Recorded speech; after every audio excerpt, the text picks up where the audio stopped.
జనావాసాల మధ్య ఉన్న మద్యం దుకాణాలను ఎత్తివేయాలంటూ మహిళలు భారీగా ఆందోళన చేపట్టారు. విశాఖలోని జ్ఞానాపురం వద్ద నిత్యం విద్యార్థులు నడిచి వెళ్లే మార్గంలో ఉన్న 2 మద్యం దుకాణాలను ఎత్తివేయాలంటూ గ్రామస్తులు రోడ్డెక్కి నిరసన తెలిపారు. ఒక్కసారిగా మహిళలంతా దుకాణాలపై దాడి చేసి షట్టర్లను మూసివేశారు. ఉన్న వాటికి తోడు మరో మద్యం దుకాణాన్ని ఇక్కడే ఏర్పాటు చేసేందుకు ప్రయత్నిస్తున్నారన్నారు. తక్షణమే అధికారులు స్పందించి వీరి లైసెన్సులు రద్దు చేసి దుకాణాలను మూసివేయాలని కోరారు. స్థానిక శాసనసభ్యుడు వాసుపల్లి గణేష్ కుమార్ ఆందోళనకారుల వద్దకు వచ్చి అధికారులతో ఫోన్లో మాట్లాడారు.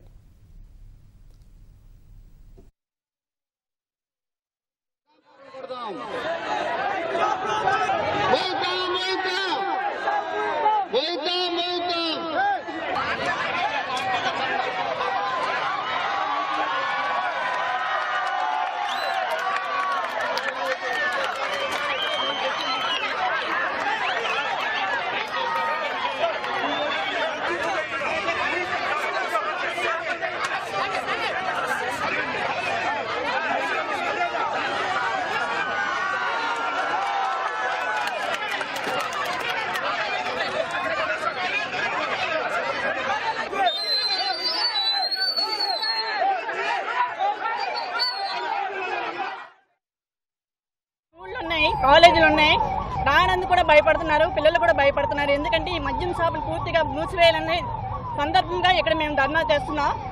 దీన్ని మీరు పెద్దలుగా సహకరించి దీన్ని మూసివేయాల్సిందిగా కోరుతున్నాం. ఇక్కడ తాగేసి రోడ్ల మీదకి వస్తున్నారు వీళ్ళు. మేము రోడ్ల మీద రావడానికి కూడా భయపడుతున్నాం. షాపింగ్కి వెళ్ళాలన్నా, కూరలు కొనుక్కోవాలనుకున్నా చాలా భయంగా ఉంటుంది. మొత్తం దగ్గర 12 స్కూళ్ళు, పాఠశాలలు, కాలేజీలు ఉన్నాయి.